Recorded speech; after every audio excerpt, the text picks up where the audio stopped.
I'd like to thank everyone for their participation today, especially since today is World Hepatitis Day, and I know there are probably some folks that have a conflict because of the White House event that is going on until 4 o'clock, which is actually being shown on the viral hepatitis website. So thanks for everyone who had an interest, and we apologize for that scheduling conflict. The 201 today is really going to be an expansion of the previous webinar. This webinar is going to include details and protocols about guidance development, and it's also going to include some daily practices about conducting Internet partner services. As I said, this call is being recorded, so right after the call, you will receive an evaluation of this webinar, and also you'll receive a link for the archive link for the webinar as well. Since we have over 150 people on the call, all the lines have been muted. If you could please use the chat box in the lower left-hand corner if you would like to ask a question. Only the administrators of the call will see the question. At the end of the call, just so we can make sure that we have all the questions on archive documented, I will read questions to Stephan and he can respond to those questions. And of course, as we all know, we're excited. Our presenter today is Stephan Adelson. Stephan is the president of Adelson Consulting, and he is also, we're happy to say, a consultant with NCSD. He's our technology and partner services consultant. So without any further notice, I think all the logistics have been covered. I'm going to turn it over to Stephan Adelson. Stephan? Good afternoon. Thank you, Dana, and welcome, everybody. So we're going to talk about Internet-based partner services, and this is, as Dana mentioned, a 201, which is, of course, a follow-up to the 101. We're going to get into a little more detail on conducting Internet-based partner services. So the first consideration to think about is what are you doing with contacts that provide Internet or virtual identifiers, such as screen names or email addresses. If you're throwing them away, it's possible that you may not be following the guidelines for duty to warn, or you're probably not participating in the privilege to warn. Just so everyone knows my presentation style, I tend not to read slides. I'm going to leave that to you to do, and I'll talk about the slides in general. And as Dana has mentioned, you can feel free to ask questions through the chat box in the lower left-hand window. So duty to warn is a specific laws that require that people be warned of exposure to communicable infectious diseases. A privilege to warn is more along the lines of a permission to warn. When we talk about Internet-based partner services, there's a lot of discussion around confidentiality. Confidentiality is a central principle to partner services. But it's a delicate balance between the duty to warn, the privilege to warn, and confidentiality. Internet-based partner services has been conducted now for about 10 years, 9-10 years, and the level of incidences is extremely low. Any breaches in confidentiality and privacy have been missteps and have been corrected now that there are best practices and some standards to follow. I thought it would be helpful for us to clarify some terms. We've all heard Internet-based partner services. We've heard Internet partner services. We've heard IPS, IPN, and I thought it would be helpful just to have a brief discussion to clarify the terms. The phrase Internet partner services really implies that the Internet is the tool that's going to be used to conduct partner services, but there are actually a variety of tools that are available on the Internet. So all of these tools are based on the Internet. So it's just a little easier to explain Internet-based partner services using that Internet-based terminology. And there's some reasons why. It's not just because I feel it's the best thing to do, but I think that it relays more information to key decision makers. It lets them know that it's not just using one tool on the Internet. And I think that's something important to establish right from the very beginning. So Internet-based partner services itself is, as mentioned in 101, a range of services that can be performed over the Internet, such as researching virtual identifiers. Defining a virtual identifier, that's a screen name or an email address or a chat handle, or the name of an avatar in a virtual world. So it's anything that exists on the internet that identifies an individual. So part of Internet-based partner services is to use the search tools to research those virtual identifiers and then find, hopefully, traditional contact information, such as a full name or a street address or a phone number. Internet-based partner services also entails improving interviews by finding more information about the people you're going to be talking to, whether it's a patient or a partner. There are all kinds of search tools available on the internet that we're going to take a look at, and there are great chunks of personal information that's available. So hopefully a DIS that has access, or a partner services specialist that has access to internet search tools, can use those tools to find out more about the people they're going to speak with. So they'll be more effective in the interview, which is really the beginning of a successful notification process. The Internet also has a range of tools available and information resources available for testing, for support services, for linkage to care, and those are wonderful options to provide during the notification and follow-up. Internet-based partner notification is just the specific act of notification. So there's the range of services, and the act of notification is one of the functions within that range. When we talk about Internet-based partner services and that range of services, and we think about it, the ideal program states that all DIS are IPS DIS. So what that means is when someone receives information on any patient or partner, their first record search would be to use the Internet, STD-MIS, and other data tools to find out everything they can so that they can conduct better interviews. So using search tools on the Internet would be an initial task prior to even beginning to research contact information through some of the record searches that are located in the departments of health. So once you have some background information, you conduct the interview. From that interview, the DIS actually provides the notification options to the patient. If the patient agrees to have the DIS assist in partner notification, the DIS will again go to the Internet when they receive virtual identifiers and use the Internet to hopefully find traditionally locating information. If they find locating information that's traditional, they conduct the case as a traditional case. If they do not, then they'll engage with the Internet-based partner notification DIS, who will then actually do the same thing. And that's because the Internet-based partner notification DIS may have access, and most likely will have access, to some of the sites that a regular partner services specialist won't have. So the partner service specialist may have access to sites like Google or Intellius or PIPL or Spoku or some of the other people search sites, but they may not have access to some of the adult sites like Outpersonals or Adult Friend Finder or Manhunt or Adam for Adam.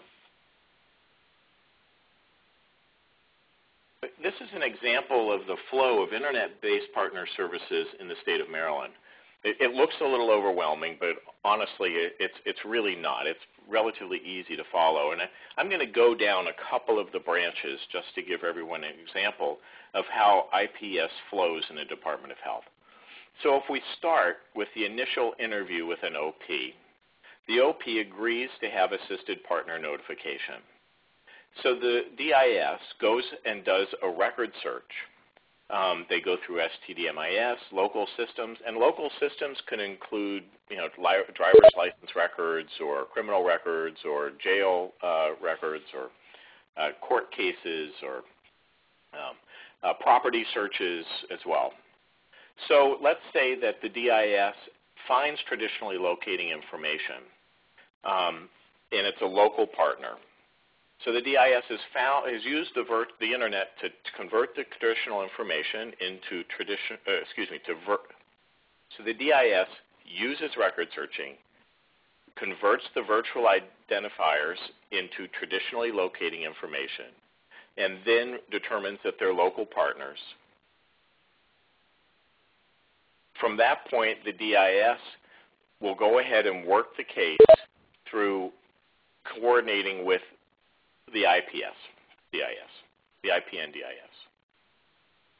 If the DIS finds Internet-only locating information, the field record is marked so that there is a record that the information that was started with are these virtual identifiers.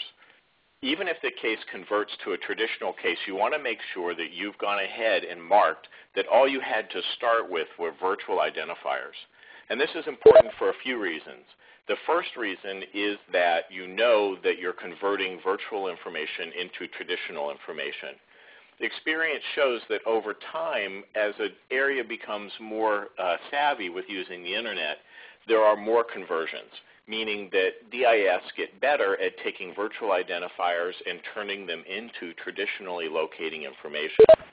Without recording that transaction, it could be possible down the road for key decision makers to say, well, you know, we're not getting as many virtual identifiers now, so we may not need to do Internet-based partner services. So it's very important to make sure that when you receive a virtual identifier, that you mark down that you receive that virtual identifier no matter what happens with it, even if you convert it to a traditional case. So once the DIS changes the field record, or excuse me, initiates the field record to the IPS DIS will go ahead and conduct that second search. If the IPS DIS finds traditionally locating information, that IPS DIS will reassign the case back to the initiating DIS with the locating information. If not, the IPS DIS will continue to use the Internet and conduct Internet-based partner services. So there's two levels of search, one by the initiating DIS and then one by the IPS DIS. It's important for all DIS to have broad access to a range of sites. This is so that that initial search can be conducted. So if you're interviewing a patient and the patient provides you with a virtual identifier, you can use the tools that are available to convert that information to traditionally locating information without involving the specialist, the IPS or IPN specialist, to do that for you. So the case never goes to the specialist that's Internet-based partner notification specialist. You keep the case because you've actually worked it, you've got the traditionally locating information. Without access to that site, all of the virtual identifiers will end up going to the IPS or IPN DIS. So that person's caseload increases greatly. So without granting access to all the DIS to at least some of these search sites, you're increasing the burden on the person that's going to have to do the notification. So the individual that does the notification, the IPS or IPN specialist, whatever terminology you choose to use, hopefully it's IPN, they also need access to these adult sites where the notification is going to take place. So all DIS really need access to the search sites. The IPS or IPN DIS is going to need access to the search sites and the adult sites. When taking a look at a statewide program, one of the best steps to start with is to find out what everybody is doing and what everybody knows. And you can do that very easily through a SurveyMonkey survey. It's been done in several jurisdictions. The purpose is really to determine the needs and find out where the greatest needs are. You also want to understand what the technical capacity and experience of the DIS are. You may find that there is a local jurisdiction that's very good at doing some form of IPS, and some that may actually be doing some IPN, and it may be a great resource to help with the state program. You also want to understand what capacity areas have. You know, can they use the Internet? Do they have access to the Internet? Are their computers something that really can't be used to access the Internet? You know, is the hardware available? You want to find out if the specialists in your state have actually seen it done or done it themselves. There's also a big concern around adult content, different concerns for different people. You want to find out what those concerns are and address them as quickly as possible. One thing that doing this survey does, it also helps you to begin to identify the IPN staff candidates. So in every jurisdiction, you'll have 1 or 2 or 3 or 4 IPN specialists that actually do the notification and go into the adult sites. That's not a function that all DIS will do or can do, and there's several reasons why. One of the significant reasons is it's an overburden on the websites. So to have, let's say, for example, in Maryland, there's 60-something individuals that are involved in involved in partner services. So that would mean that there would be, 40, 50 profiles on a website. That's not the ideal situation, and it's not something that's sustainable on a website over the long term. So in all aspects, having 1 or 2 key people do the notification is ideal. In starting with a survey, finding out where the concerns are, where the barriers are, will help you to begin to identify those individuals that are best suited for that. There are some basic needs that you're going to have as you begin to develop your program. The first are agreements that will actually provide access to the adult websites for the IPN and IPS DISs. So you want to make sure that they understand and that it is understood by key decision makers that they understand that they will be accessing websites that are normally restricted to others. A website log sheet has been used in many areas that helps key decision makers and others understand the reason and the purpose for logging on to these websites and track what's being done. An individual, a DIS, would actually log on to a website and then mark on this log sheet what time they logged on, the website they logged on to, and their purpose for logging on. As the IPS program grows, it becomes burdensome to keep this log going. So over time, the log may actually be something that can be eliminated once people gain more experience and it's verified that people are actually logging on to conduct Internet-based partner services. There's nothing else going on. The log can also be reinstated at some point if there's a concern or just to do an occasional checkup to see how things are going. It's also important to provide clear security policies and best practices so that individuals understand exactly what is permitted. Ideally, it will be on a per-site basis, meaning that if you're on Facebook, the policy states that you cannot go into games, that you cannot add friends to your profile, that you need to turn off any features that may breach confidentiality. You cannot download different functions of a website. So ideally, there will be overarching security policies that talk about what you may or may not do on websites with some caveats that may say on Facebook you can't play games or you can't log in to other sites through Facebook. What this does is it gives clear guidance to the specialist, but it also helps IT feel more comfortable knowing that there are some very clear boundaries as to what can and cannot be done. It's important to also include your IT people into this development of these security policies and practices. It will help them become your advocates as well because they see that you understand the different tools that are available and that you're taking precautions to make sure that the network is protected. Supervision is a key component that's extremely important.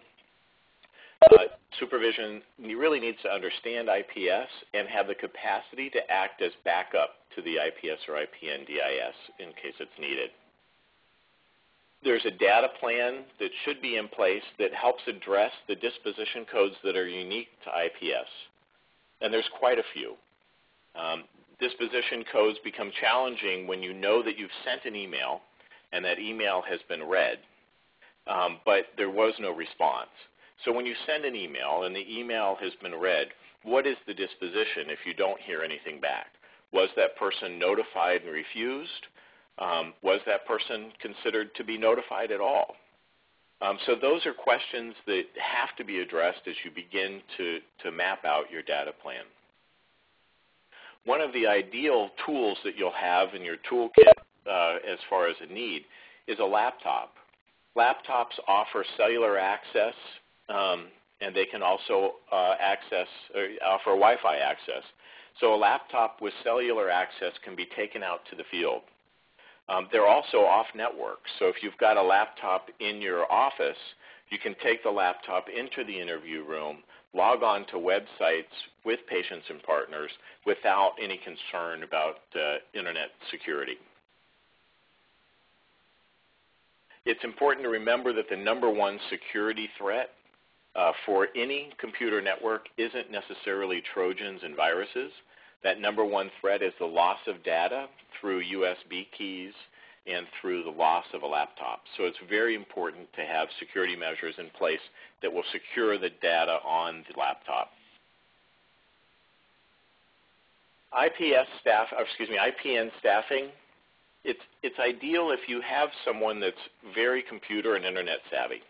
Not every jurisdiction does, but basic understanding can be expanded upon through efficient training. It's key that the IPN DIS be experienced in all aspects of partner services.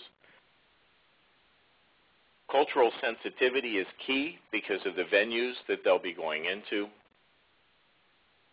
A good relationship between personal and professional boundaries is extremely important, especially for members of communities of websites that will be accessed for IPN. Everything that you do as far as interaction with patients and partners through technology is going to be documented. So it's very important that the IPN DIS have very good written communication skills, that they understand security, that they're accepting of adult content, and that they're mature. I've been exposed to adult content now for more than 17 years professionally, and it's amazing how much just kind of makes me giggle as a mature adult who's been exposed over time. And it's important to remember that that maturity is key. It's easy, and I've seen in many situations where an IPN DIS will kind of say, hey, look at this, and everybody will giggle, and it's not the best situation. So maturity is key. One of the activities that isn't, I think, taken on quite enough, and part of it is workload, is giving permission for DIS, and specifically for the IPN DIS, to actually surf the internet to find out what's going on with the populations online. And I think that's an important part of the job. It increases the effectiveness of the interview when you have a well-informed partner service specialist that can actually speak the language. And by the language, I mean is familiar with the venues, knows how to use the tools, knows where people are, and knows what people do in different settings. It's important to always remember that a screen name and email address is personal information, and that everything that is either stored electronically or printed has to be secured, including passwords. There are several tools that you can get for free that will help you generate passwords. I personally have an algorithm that I use, so I'll take a few characters that are consistent, and I'll take the name of the website, and I'll merge them together so that there's an algorithm that I use for every website that can't really be broken, but it's something that I know just by the name of the website that I go to.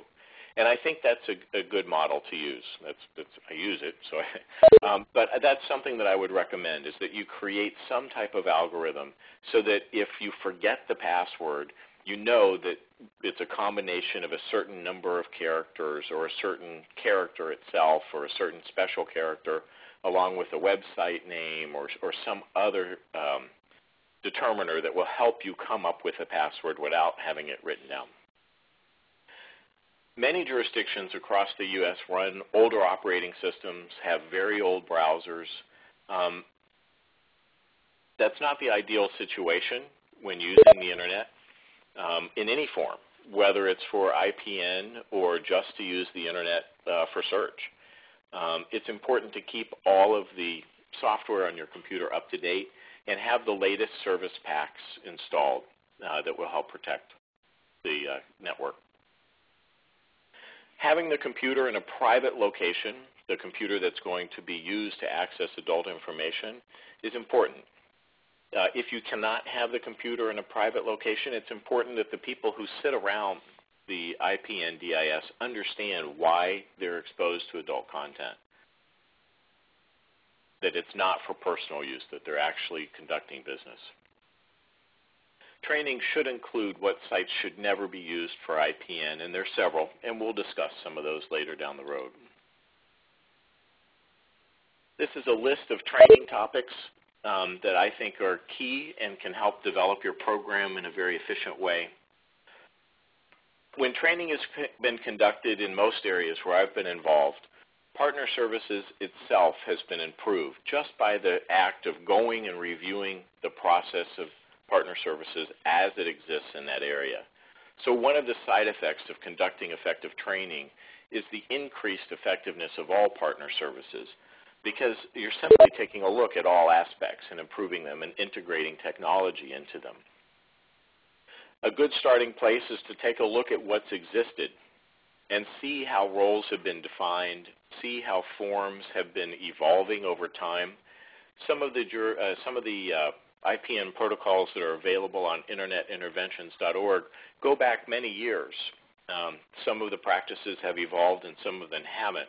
But reviewing protocols from jurisdictions that mimic you as much as possible, either a rural or an urban area, can be very helpful. Cultural competency needs to be a key component of the training as you go forward, because it is such a big topic and it's such a big concern when it comes to the interview. And it will only increase the outcomes of your interview process if you have culturally competent DIS. Completing forms online, website features, maximizing outcomes during the interview are all topics around the internet training modules that are available. You see a slide here that's one of the slides from the very basics of computer and internet basics that talk about what is a browser, what is a URL, what is a domain name, how do I bookmark favorites, what's a home page, what's a link, what's the difference between .com and .edu.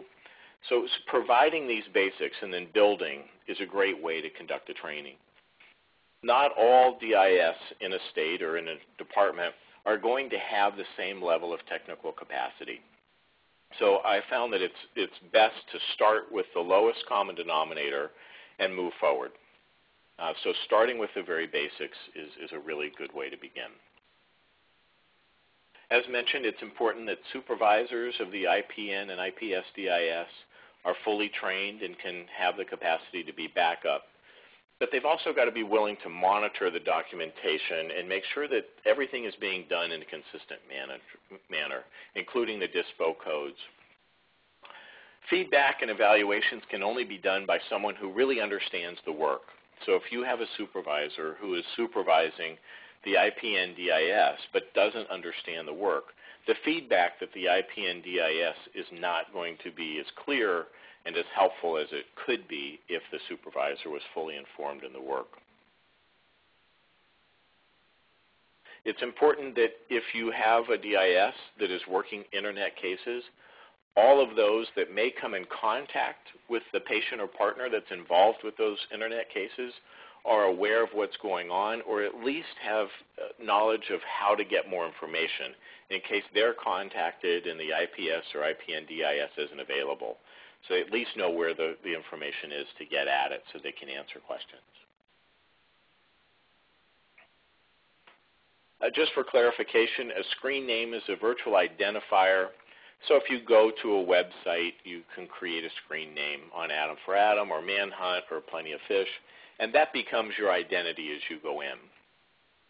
It's important to remember that most screen names are permanent and you can't change them. So if I sign up, for example, with Adam for Adam with the screen name Hot Guy for You, I can't change that, and that's my screen name with that profile forever.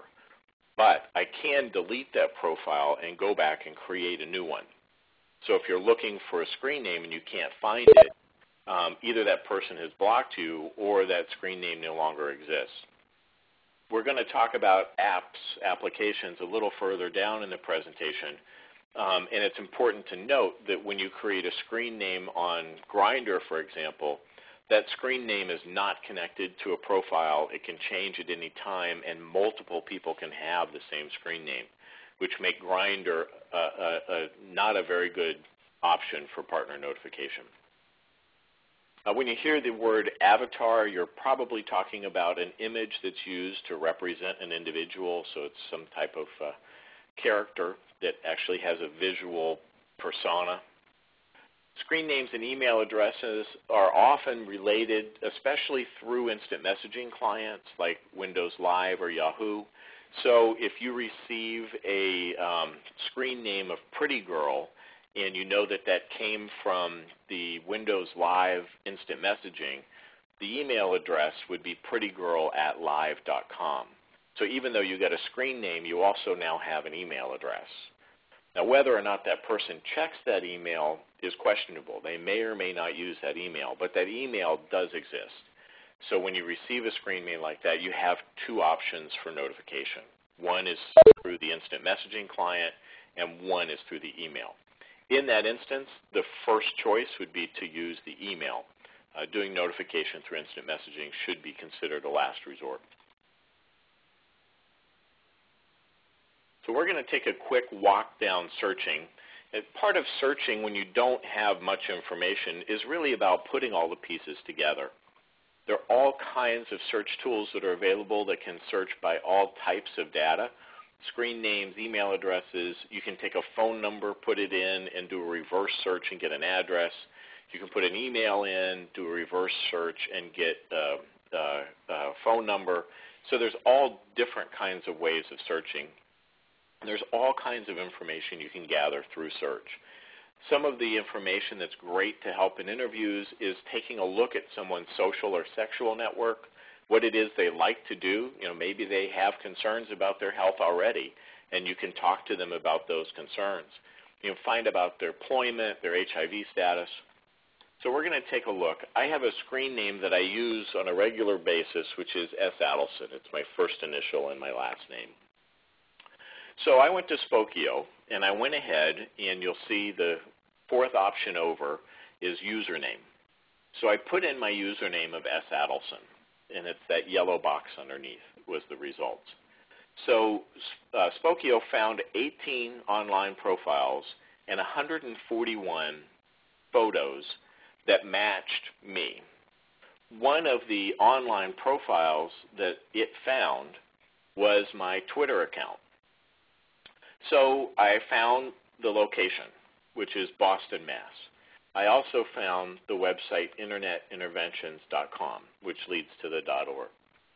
So I went to Twitter, and I confirmed that S. Adelson actually lives in Boston, and I found him on Boston. So I went ahead and went back to Spokio, and I put, excuse me, let me back up. Sorry about that.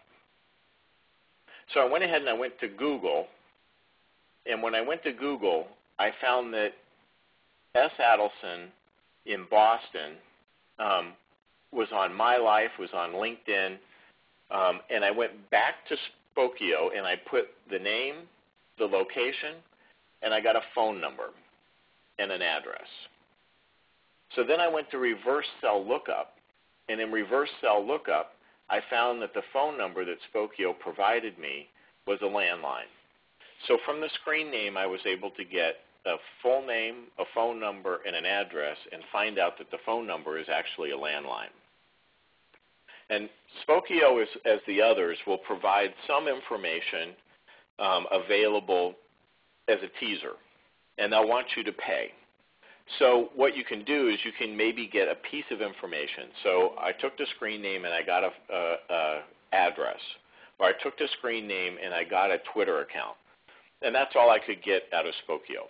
So I took the information I got there and I went to PIPL, and on PIPL I actually found a phone number. So you can take the bits of information and start to get a full look at someone.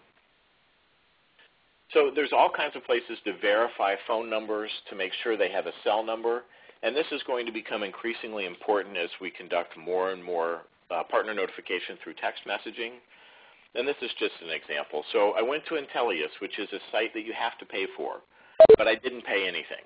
And I put the phone number in, and what I got, well, this is my cell number. So I put my cell number in. It came back, and it told me that, yes, it's a cell line, and it's located in Brookline, Mass., which is the location where the cell provider, the main office is. So, and I did the same thing for People Lookup.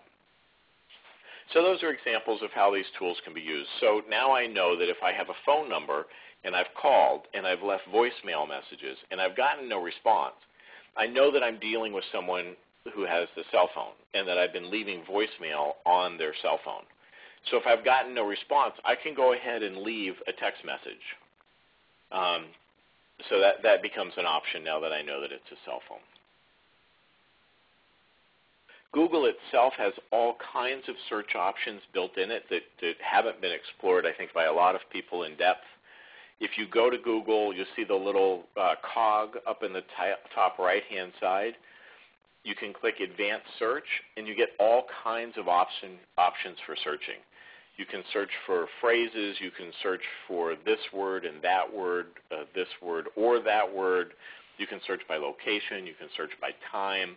You can use specific pages to search. So if I wanted to do a site just on the CDC or a search on the CDC site, I can put in CDC site : hepatitis, and it will search the CDC site and give me all of the results that it found on that site in regards to hepatitis. So there's all kinds of search options available on Google. I encourage people to go in and just try it out. In addition to the advanced search options, there are search options under the More tab. If you click More, there's several options there. A great way to find people is to look in places like the blogs, YouTube, photos, and sites. Those are some of the key places to find individuals that you're not going to find through just a regular Google web search. There's all kinds of different sites where patients meet partners. There are message boards, which are similar to classifieds in a newspaper. We're going to talk about those a little more in depth later. Social networking sites everyone's familiar with. I'm assuming everyone on the call is a member of Facebook. If you're not, you're in the vast minority. Dating websites, which everyone's familiar with, hookup sites, and then there's also mashup sites. Mashup sites are a combination of sites. Many of the mashup sites now are integrating social into their sites. So an example would be Xtube. I spoke about this in 101 a little bit. Xtube is a place where you can view clippets of pornography, but it's also a place where you can find individuals to date. So they're combining pornography and dating. Cam4 are webcams that also have a social aspect. So if you see someone demonstrating something in webcam that you want to mimic or you want to do it with that person, you can find that person easily. I think it's important to remember that a cigar may be a cigar, but it's not always a cigar. 28% of gay men surveyed, which is about 21,000 gay and lesbian individuals, use Facebook for dating, and 30% use it for hookups. So assuming that someone isn't going to use a social networking site as a sex-seeking site is a misnomer, because there are people who use social networking sites for hooking up. There are all kinds of dating sites out there. I'm not going to get into a lot of detail here, but this slide is here just to emphasize the number of visitors that we're talking about. Plenty of Fish, which is the largest dating site, has over 120 million visits every month, and this is of June of last year. Adam for Adam is the number 5 dating site in the United States, and they have almost 25 million visits per month. It's the number 2 dating site that's free in the United States.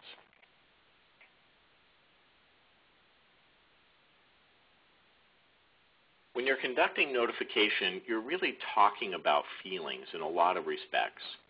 You know, individuals have feelings about being notified regarding an outcome in a sexual act, and it's understandable. So it's important to choose the site of notification with great care. If you have options for sites, the most appropriate site to conduct a notification is the site that has more of a private feeling. that would be hopefully the site of introduction. So it's not ideal to conduct partner notification in Facebook, and there's a lot of reasons why. But the major reason is that when I know personally when I'm engaged on Facebook, it has a very public feel, and I feel as if I'm being watched by my friends. And I don't think I'm particularly paranoid. I may be, but I don't think I am. But it does have this general feeling of being public. But when I'm on a hookup site, that public feeling isn't there. I feel as if I'm viewing, almost as if there's items on a menu that are being reviewed rather than you interacting with individuals. You kind of pull an item out of a menu and begin to act with that one individual one-on-one. That has a completely different feeling. And I think that's important to take into effect when you're conducting partner notification through these websites. Facebook should really be one of the last options for you to use for notification, simply because of that feeling. Joining websites for IPS and IPN, these are some of the particulars. It's important to make sure that there are very clear guidelines when joining the websites, that you use standardized information, email addresses, screen names. It's ideal if you have one email address that you will use to join every website. It's ideal if you are very, very clear in your purpose on every website. I am a partner service specialist. I am here to notify people who may have been exposed to an infection. The more general the language you can use, in some ways it's better. So if you're able to say, I am here to notify people of their possible exposure to an infection, that opens the door for notification for a variety of infections rather than just syphilis or HIV. There have been cases where Internet-based partner services has been used for meningitis. So I think that just providing some simple general words is very important. You want to make sure, again, that everything's secure, that the rules are understood. When you join manhunt.net, you'll contact a senior public health strategist, and he'll create the profile for you. And you want to make sure that your IPS protocols will allow the language required by Manhunt or by Atom for Atom or Bareback RT if they are required. So each site will have its own requirements if they do engage with public health. A lot of the sites don't. But it's important to remember that even if the site you're dealing with doesn't engage with public health, it's likely that that person will have a membership somewhere else as well. When someone is marketing themselves for a specific purpose, they're probably going to market themselves through multiple venues rather than just one, because it increases their chances for success. So it's important to remember that if you don't have access to one site, you'll probably find the person on another if you have the right information that you need to find them. So, if you can't do something on Atom for Atom or find someone on Atom for Atom, you might be able to find them on Manhunt. And if you can't access Bareback RT, that's okay. Take the information you have and conduct a search on the other sites. It's very important to remember that what you see of an individual on an adult site is just a slice of their life. It's not their whole life. And that's a cultural competency and training conversation. You're not talking about someone's whole life being around what they're saying in this profile. You see the adult content, and there may be some assumptions, wow, I cannot relate to this behavior. It's important to remember that's a person who probably has a significant other, who has parents, who may be on Match.com, who, likes walks on the beach, who enjoys Sundays, who has a job, So it's very important to remember that when you're looking at an adult profile, it's just a slice, and it's geared towards marketing. And there is a fantasy element. It's not all for real. Some of it is, some of it isn't.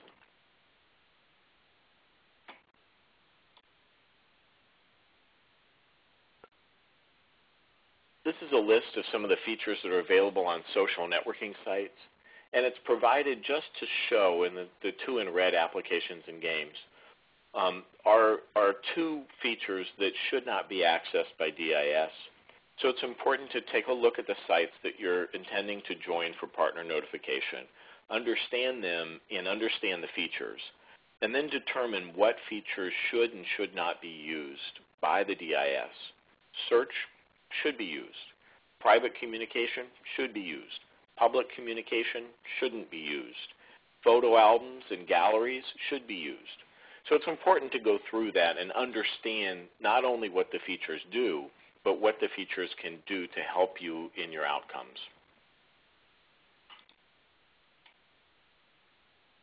Dating sites are very different. A lot of it is very personal. Things like when someone's available is very important. Being able to make people disappear when they annoy you is very important. Being able to have private lists of individuals is important. Tracks is a feature that actually allows someone to see when you've looked at their profile. So if you and I are a member of a website similar to Adam for Adam or Manhunt, you're actually able to see who's looked at your profile. If I'm on the site, if I'm a DIS or a DPS or a partner service specialist, all being the same, if I am on the site and I look at profiles, the profiles I looked at will be able to know that I've looked at their profile. And that's not necessarily something you want someone to know. So you need to have the expertise to be able to go into the settings of that profile and turn that feature off. So first you have to know the profile feature exists, that tracks exist. Then you have to know how to turn it off to ensure privacy. The tools that can help you understand that are the FAQs, or frequently asked questions, the help, the site tours that are available on all of the websites. So it's important to take a look at all the marketing information that's available for a website before you join. There are many types of communication online. We're probably all familiar with them since this is a 201, instant messaging, webcams, chat, email. This is a study that was recently released from the Archives of Sexual Behavior, and I think I plugged it in here because I think it's important to remember that a lot of our work is not just about gay men, that it also engages men who have sex with men who retain a heterosexual identity while engaging in behaviors that we might not describe as heterosexual behaviors. There's all kinds of different motivations and all kinds of justifications, and these provide some examples. The interview is key. The atmosphere you create in the interview is really going to open the door. Understanding that it is possible for someone to engage in behaviors that appear to us to be in conflict of their orientation is an important understanding to have. And allowing that to be a reality during the interview is an important thing to do. Without having the freedom to discuss behaviors that someone may feel doesn't exactly reflect their identity, you're not going to get the partners that you're hoping to, and you're not going to be able to prevent the spread of infection through the people that are going to be hidden. So it's important to set that stage up right from the very beginning. One of the tools that a lot of men who have sex with men who don't identify as gay or homosexual use is something like Craigslist, a bulletin board. The reason that that's used is because postings are disposable. You go ahead, you create a posting. You don't have to reveal your email address to anyone. There's no screen name. There's no cost. There's no long-term commitment. You actually just post whatever it is that you're looking for, and you get a response. What Craigslist does is the posting is put up. There's a unique email address that Craigslist assigns with that posting, and then it's forwarded on to your email address. Once you've gotten what you wanted, you can go back to Craigslist and delete the posting as if it never existed. So it's a great tool for men who have sex with men who don't identify as homosexual and are on the down low, or whatever terminology you choose to use. So prior to the call, I went on and I looked in Massachusetts, and I just did a quick search for married, bisexual, and discrete, which are three of the terms that are used quite often when men are looking to have sex with men. And for married men, over the last 7 days, I found 403 postings. For bi men, 614. and for those who use the term discrete, 921 over the last 7 days. Now, there may be some merging. You know, someone might have married and discrete in one posting, or by and discrete, or married by, or so there may be some crossover. But when you consider from a national perspective, this is the period of 7 days, and this is just one city. We're talking about a large number of individuals. Bulletin boards are great for men who have sex with men to hook up, but they're not great for a notification. It's a public venue, but you can use Craigslist for some searching and gathering of information. A lot of men who use Craigslist will post the same thing every day or every week over and over again, using the same pictures, using the same verbiage. So if you do have a partner who says, well, I met him on Craigslist, some of the questioning would be about, well, okay, you didn't meet together physically on the internet. Where did you meet physically? And you can go down that line of open-ended questions. But you can also say, okay, well, what did his posting say? And what did the picture on the posting look like? And then you can possibly go back and find the posting, and maybe send the person an email and say, hey, this is, but at least gather more information.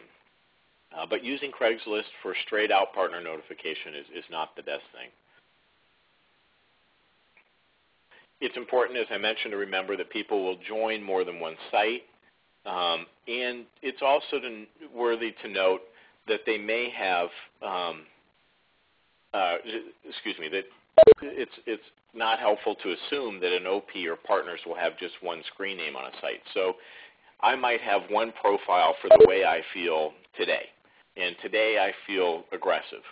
But I might go ahead and create another profile for next week when I'm going to visit someone in another state somewhere and I'm feeling much more passive.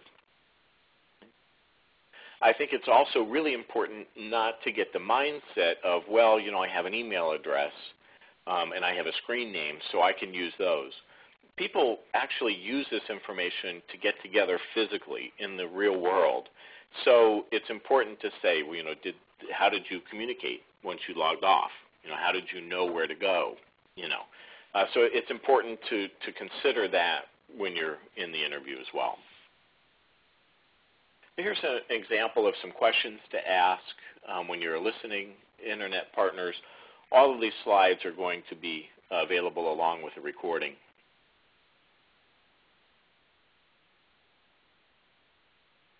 The goal is to obtain as much information as you can. You want to make sure that you get the screen names with the websites. Key to that is making sure everything is spelled as clearly as possible. The example here is hot guy for you with the number is not like it's spelled out. You can have the OP actually write out the screen names. Physical descriptions of both the OP and the partners are really important in case the OP gets named back. Dates, times, locations. So you're gathering the same information, you're just including the virtual identifiers. What time of day did you log on? What time of day did you get a response from your email? So knowing when someone logs on or when they responded to the email might help you find out when they're going to be online next. So that there is more data that you need to collect when you're collecting virtual identifiers.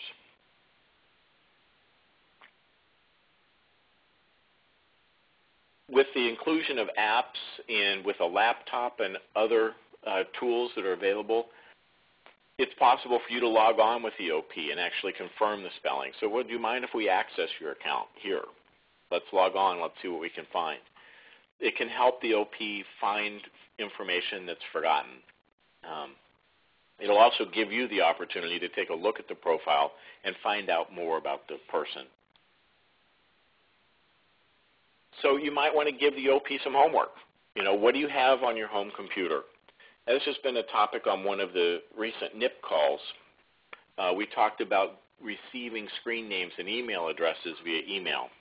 It's happening more and more frequently. So the prevention specialist conducts the interview, and the original patient says, well, I've got all that information at home. Can I send it to you via email? In my viewpoint, the answer would be yes, And please make sure that you say nothing else. Just send me the screen name and the website. Don't talk about disease. Don't talk about talking to me. Just send me the screen name and the website. And what email address will it be coming from? So what you're doing is you're providing as much anonymity as possible so that all you have is a screen name and a website and no mention of infection, no mention of health, nothing else. It's not the ideal situation to receive this information via email, but if it's the only way you're going to get it and it's coming from them to you, not from you to them, then I think it's important to go ahead and allow it. That would be up to your jurisdiction, though. There are a variety of emails that need to be drafted so that you can be prepared to address situations. Notification emails 1 and 2. So most websites will allow you to send 3 notifications. You send 1 and there's no response. You send 2 and there's no response. You send 3 and then you give up. Then you need to know how to respond to each of these emails. Okay, fine. Why are you contacting me? Well, I'm contacting you because. Well, I don't want to deal with you. Well, okay, you don't want to deal with me, but here are your options. Well, I've already been to my doctor. Well, okay, if you and your doctor would like to know more, please contact me. Well, I was just tested. Well, there's not signs for all of the infections.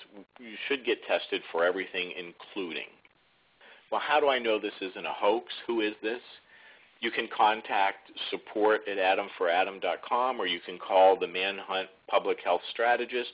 You can speak with my supervisor. This is my phone number. This is their phone number. I'm with this Department of Health. Here's a link to the Partner Services site. Here's a link to the blog on Adam for Adam that talks about the partner services that's conducted there. So you need to be able to confirm that you're for real. It's important, as I mentioned earlier, that all the data is collected, and here's some examples of how you can collect some of the data in STD-MIS. If you have a screen name only, you might put the screen name in the first name, internet as the last name, and then as the address, have the screen name /website. So it's hotguy.com. And then in the AK field, just put a screen name. And this is so that it makes searching easier, so that if the screen name's reported again, you have multiple options for finding. If you get an email only, you can put the first portion or the prefix of the email in the first name. The last name is internet, so you can do a search by last name and get all of your internet contacts. Then put the entire email address and the address, and then in the AKA, use the email prefix again. So these are some examples of how you can enter the data into STD-MIS. It's likely that you're going to have to create some local use tables, event tables for the interview record, and that would be part of the process of developing your protocol, talking about dispoing cases in local use tables and fields that are going to be needed. Some jurisdictions do provide disease-specific information. They'll do that only under the condition that the partner is going to be lost. So you're in discussions with a partner. You sent email 1, and they say, who is this? You explain who you are and tell them that you have urgent health matter or important information regarding their health. They reply back and say, well, I'm not going to talk to you until you tell me what I've been exposed to. I can't tell you, you need to give me a call and I can tell you. Well, I'm not going to call you and I'm going to block you and I'm not talking to you anymore until you tell me. The process is if you respond to this email and say, I authorize you to tell me this information, or you can say, reply to this email and put I agree in the subject line. Different jurisdictions do it different ways. But what they do is they reply back and say, I'll do it if you'll give me authorization. In the cases that I've been aware of where this has happened, and specifically for HIV notification, the partner has picked up the phone immediately and called the DIS. So the end result is that they've ended up calling anyhow once they found out what they were exposed to. So that's up to your protocol, but this is basically how it works. Just moving on to smartphones and apps, we're going to talk about this briefly. Atom for Atom, Manhunt have both created applications. There's all kinds of different varieties. There's a mobile application that's available through your mobile phone. There's a downloadable native application that you can download for your iPhone or an Android. The key factor about Manhunt and Atom for Atom is that those are connected to the website's database. So if you have a partner notification profile on Manhunt or Atom for Atom, you will be able to access your profile through the mobile phone. That's not the case for Grindr or Scruff. Those are independent, and there's many, many of these different applications. The Grindr itself is not connected to a website. It just is what it is all alone. Right now they're not working with public health, and we can't really conduct partner notification there as it is now anyhow, not in privacy safely, not without some real great care being done. But the key is to remember that if you have a profile on Manhunt and Atom for Atom, you're also on the applications and the mobile versions because they all share one database. So here's an example of the types. There's a web-based application where you can go to radar.atomforatom.com through your phone and access it. Or you can download an application from the Apple Store or the Android Marketplace. They all share the database if they have a website, or they're standalone like Grindr is. So just to help clarify, the one thing about applications that's different than websites is they're location-based. So the iPhone and the Android know where you are. All mobile phones actually know where you are in any given moment. So when I create a profile on Grindr, it knows exactly where I reside.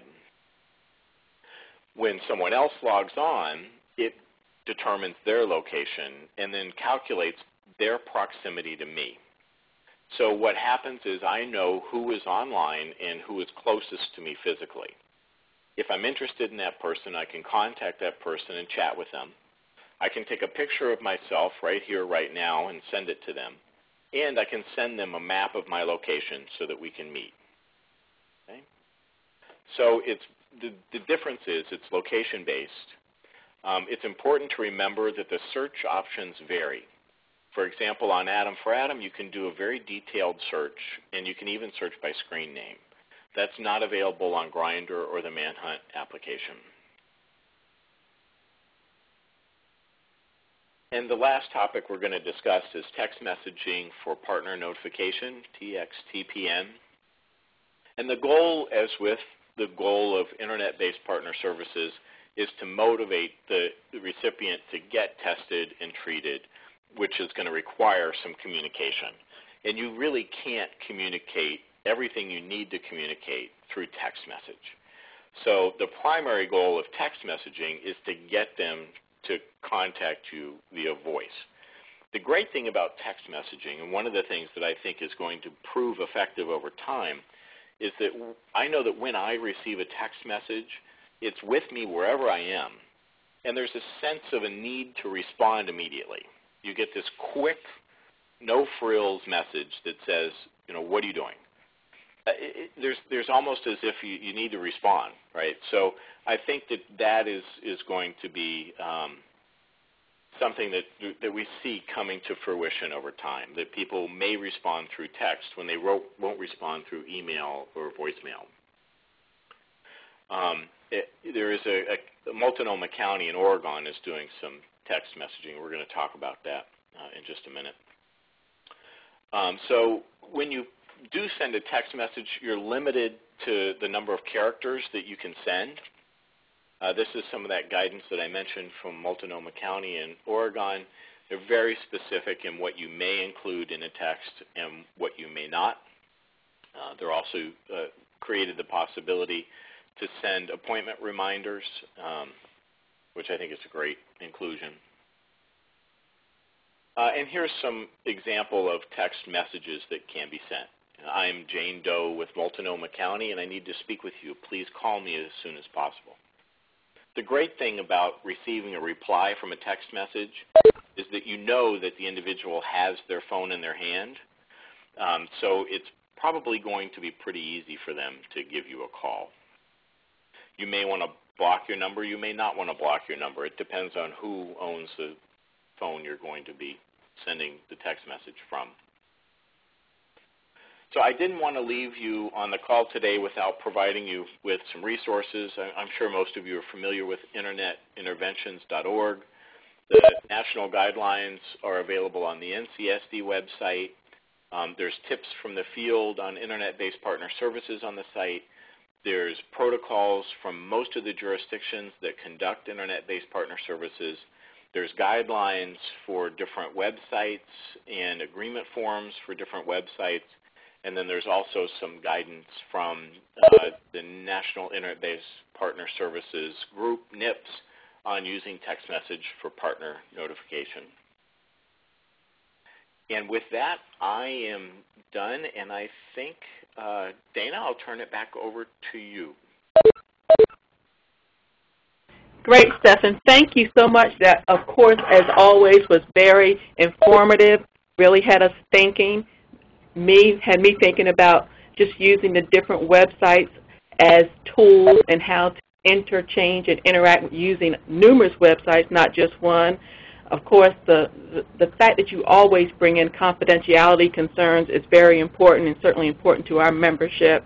And I think it's also really interesting that at some point you do have to move from the virtual world to the physical world. So what are those identifiers that help us make that transition over? And that was just a really great presentation. Stephen, there were only a few questions. If you want to scroll through, I can sort of look and tell you. I think there were only 3 so far. Folks on the line, if you do have questions, please feel free to put them in your chat box right now, and we make sure that we respond to those questions.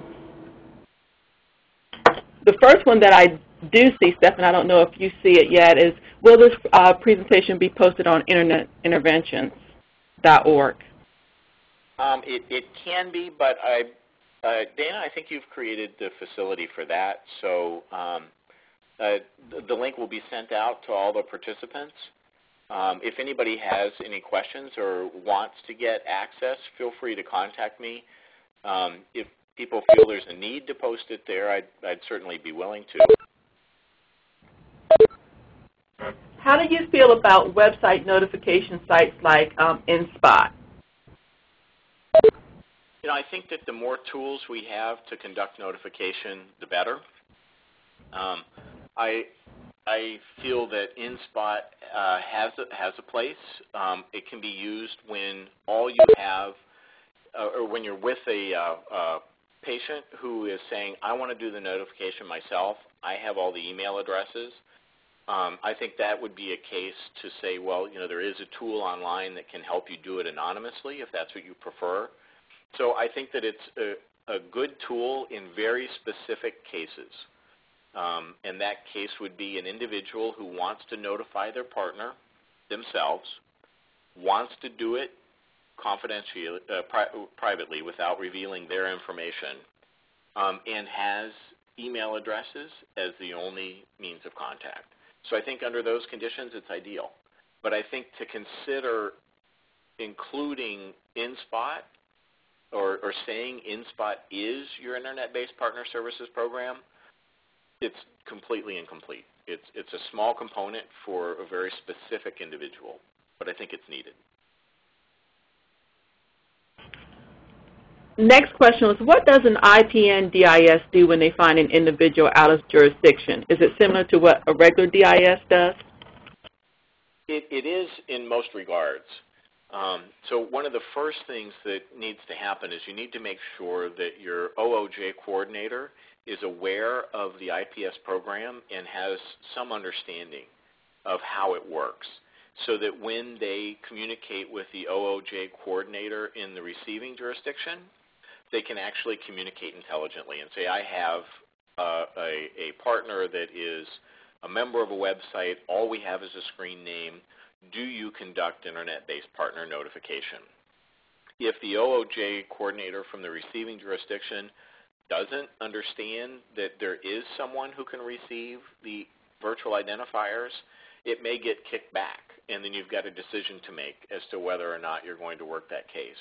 You may want to say, well, okay, we'll work it for you, or we won't. Or so generally speaking, yes, it works the same, but the information you need to provide to the receiving jurisdiction and the information that the receiving jurisdiction provides back to you needs to be more detailed, and there needs to be some education with the coordinators on both sides.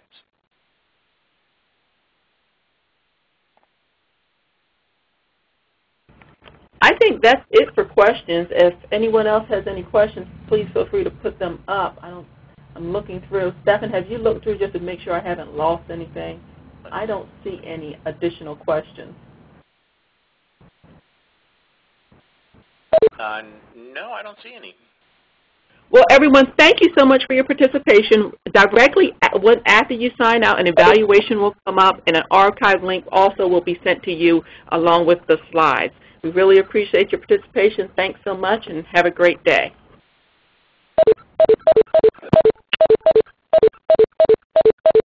Thank you. Please stand by.